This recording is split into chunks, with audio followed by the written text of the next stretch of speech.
In this video, I'm going to show you what you can build out of a piece of 1x6.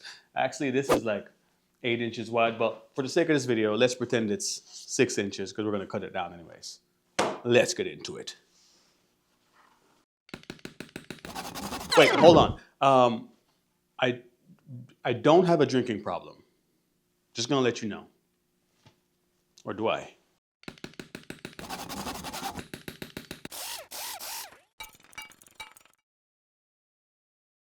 All right, gang, first things first is to cut this down to the right width on the table saw. I did went ahead and just cut it down into manageable pieces over the miter saw station, but right now we're gonna cut this down to the right width, which is 6 inches. So let's go.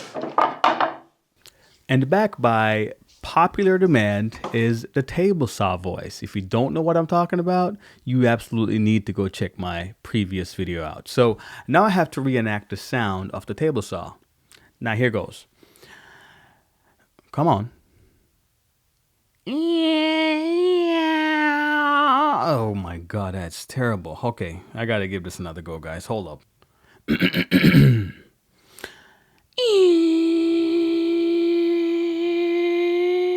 Oh, okay. Hurry up, board. What the heck? This is a long cut. Come on.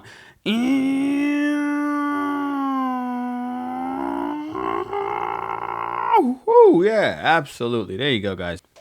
Yeah, I'm never ever doing that again. Absolutely not. I just embarrassed myself on the internet. You know, the reason why I leave the mistakes in my videos is just so I can connect and be relatable to those of you who share a similar experience to me whenever you're in the shop. And sometimes, sure, there will be moments where my videos go perfectly, where there aren't any mistakes included in my videos. Okay, I just lied to you. No, I don't think there'll ever be a video on this channel where I don't make a mistake, because that's just a part of my DNA, being a human and all. But there are some of you out there who, I guess, hates the fact that I include my mistakes. Well, first of all, to you, there are probably hundreds of other channels out there that don't include their mistakes. And I'm not bashing them. That's just their style.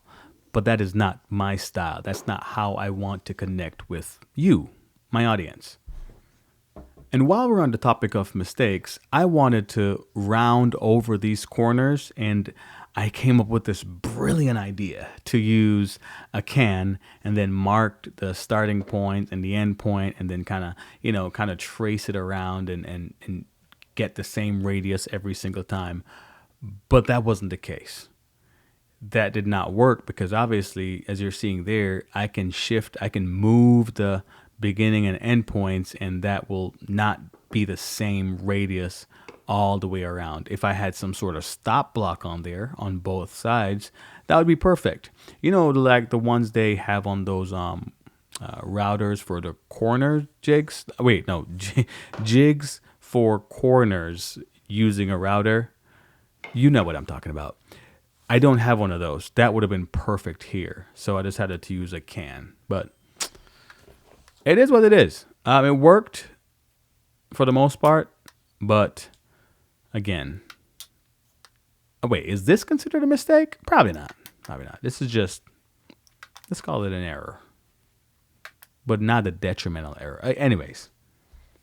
And to those of you passionate keyboard warriors out there who cannot wait for the opportunity, can't wait for me to hit upload to go to town, let me tell you this. I'm a beginner woodworker, and I'm still learning. I'm legitimately still learning. Matter of fact, I learned things in the comments section of my videos from you guys, which is awesome. As a matter of fact, 10, 15, 20 years into this, I'll still consider myself a beginner because there's always more things to learn with woodworking. And by the way, I got this sander, it's a new member of the shop. I got it off Facebook Marketplace for $45. Isn't that a steal? Was that a steal or did I get robbed? The seller was trying to let it go for $65, and I'm like, hey, $45? I was being ridiculous. But they said yes. And I'm like, all right, I'm on my way. And by the way, there are free plans available down below in the description, so make sure you go ahead and grab those. Now for this build, there's a lot of like identical similar cuts that I'll have to make on each piece. So I decided to use a jig, or to make a jig of some sort, by using both stop blocks on my crosscut sled. But I only had one stop block, so I just kind of made the other one by using two-sided tape and a piece of scrap wood. But let me show you how it works. So on the right side of the crosscut sled, I will match the blade up with the left side of the first cut that I need to make, and then put the stop block on there. And then on the left side of the fence, I will match the blade up to the right side of the cut that I need to make. Then I adjust the height on the blade to make sure I'm removing only what I need to remove. And if none of that made sense to you, which I would understand why, hopefully this visual representation will explain it better for you. So I'll start off cutting all the way to the left of the piece, and then I'll shift it over. Then I'll cut all the way to the right of the piece, and then now I'll just cut out the middle piece. And then because these are all the same size, like all 6 pieces are the same size, I just have to just pretty much rinse and repeat, and they'll all be exactly the same.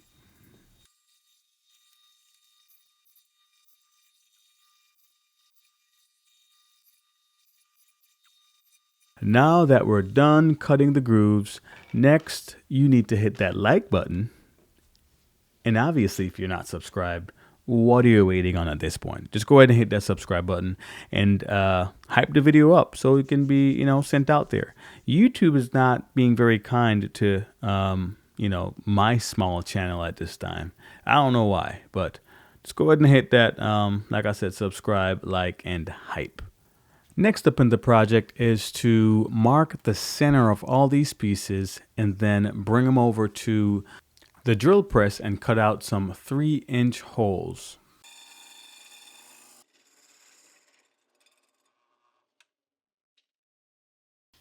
And after I got all the holes drilled out, I went ahead and used a round over bit to round over all the holes at the center.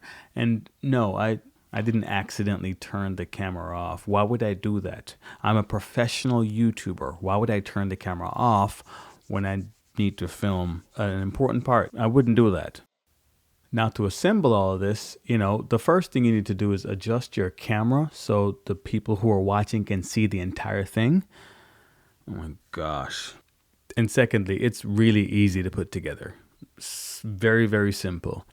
Just follow the instructions on screen, for the parts you can see, and the instructions in the plans. But this is what it looks like after all is said and done. The final reveal with the stain and the wine bottles will be later on in the video, so make sure you stay tuned for that. All right, gang, now that we got that build out of the way, let's move on to this one. And sorry I'm doing mostly voiceovers on this one. It's just I keep sneezing. I just keep sneezing and coughing. Little under the weather right now, but the work must go on. It's supposed to be the show must go on, sir. The show. Anyways, I get this piece of board ripped down to 5 inches wide, and then we're going to cut it down into smaller pieces. And like I said, there's going to be free plans available, so hop down in the description and go ahead and grab those. After this is all said and done, I need to drill another 3-inch another 3-inch hole in the face of this piece right here. But instead of using the drill press, I'll be using some magic trick, but it looks like it's not working. Let's try this one more time. Amazing. Absolutely phenomenal. If you weren't subscribed before, you must be subscribed right now. No? I still didn't earn your subscription? Okay, more magic tricks? Gotcha. Okay, how about now? Come on. Magic, music, and woodworking? Wow, you're a hard sell. Anyways, I guess this project could double as a ghost face. Pretty cool. Now, in my last video, well, not my last video, the video before last, I got roasted because I added a groove for a cigar, on a wine stand, like a wine holder. Rightfully so. The comments were saying that people don't normally, drink wine and, with a cigar. Or they're not drinking the cigar. You know what I mean? They're smoking. Okay. Cigar and wine don't really go together. They're like, hey, that goes better with whiskey. So I listened and I fixed that. Added a glue.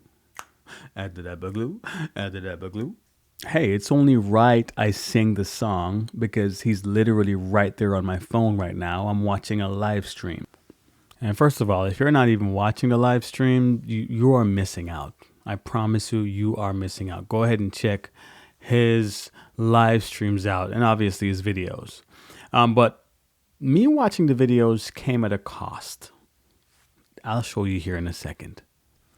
While I was using the brad nailer, I thought I had the right size brad in it, but turns out I did not, because as soon as I picked this thing up and looked at the face, although it's really not a face, looked at the top, I can just see like brads peeking through.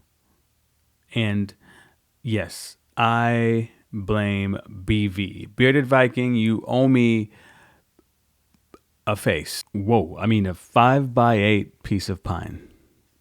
Although it was a really good live, so never mind.